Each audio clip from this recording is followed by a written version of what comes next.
The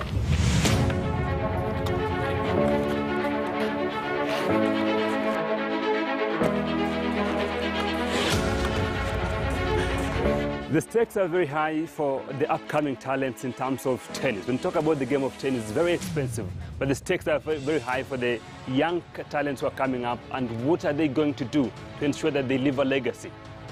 When you talk about this game, we talk about the support from the government, support from family, the moral support, the awareness, exposing these young kids or young children at their tender age. That's very, very key, but it doesn't happen here in the country. One of the reasons as to why this country is doing poorly in terms of tennis, and we have a clique of players who are doing well, is because of lack of facility.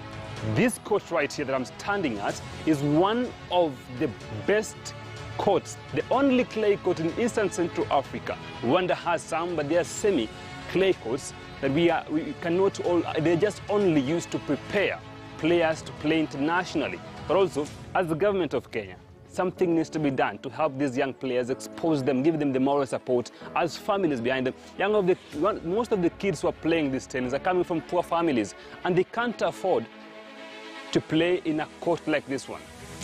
So it's a challenge to people of Kenya, to the government, the stakeholders, the federations, to come together and talk about this issue.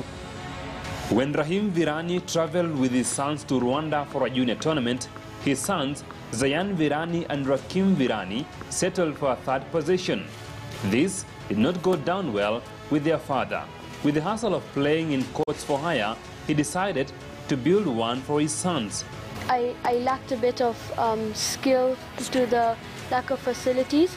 And then my dad came back after the trip, and we built this court, and then the next year we came and we won. His sons are so lucky to have family support. It feels amazing that we have these facilities, and that we can, and that it's in our backyard. It motivates me to work harder, and it motivates me, and it shows me what opportunities I have to reach world #1. Since then, they have been winning in Africa and abroad, leading to winning a scholarship in Spain. This scholarship would not be possible without my wife. So she's put in a lot of effort. She's sort of the silent,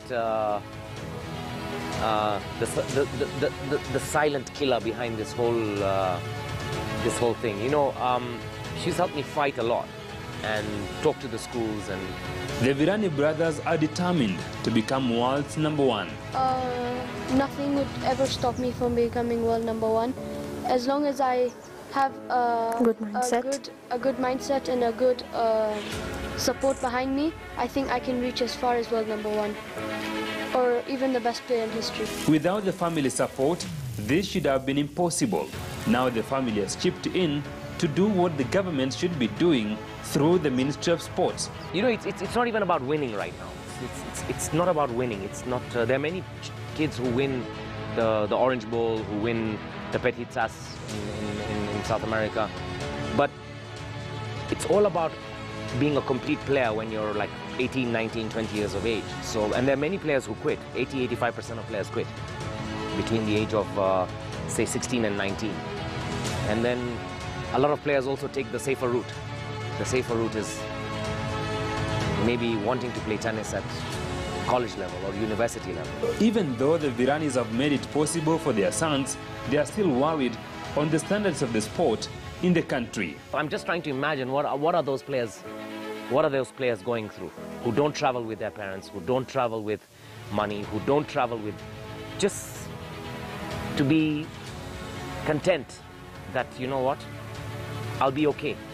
And when you send players like that, they don't perform. They will not perform, because it's a constant worry in the back of their head about, will they even be able to come back? You see, you saw what happened to our netball team. I don't need to say more than that. And as they say, you can be whatever you want to be in the world. You just need the right support. They've proved themselves. They've proved who they are, what they can do. And yeah, I mean, I have this saying, why be a jack of all trades when you can be a master of one? The Viranis are shining on their way. they have done all it takes. But for the talented poor, it's them and their God. Underneath this clay coat, there are 4 types of stone. There's limestone, there's hardcore, and there are many others that I can't even name. Clay coat cost more than 10 million to build. The owner of this clay coat ordered the guy who made the French open coat, that is Tony, to come all the way from France to build it here in Kenya. The only clay coat, as I said earlier, in East and Central Africa. This is the motivation the younger generation, the upcoming players need to stand up, to make their talent pay, to make a living out of their talent, to perform, to win matches, to put Kenya on a map internationally when you talk about tennis. What does it mean? What does it need? It needs the government to come in, to invest and support the federation. People should speak up about these things. Because when doing our players a disservice, they are very talented, super, and they want to win, and they want to do better.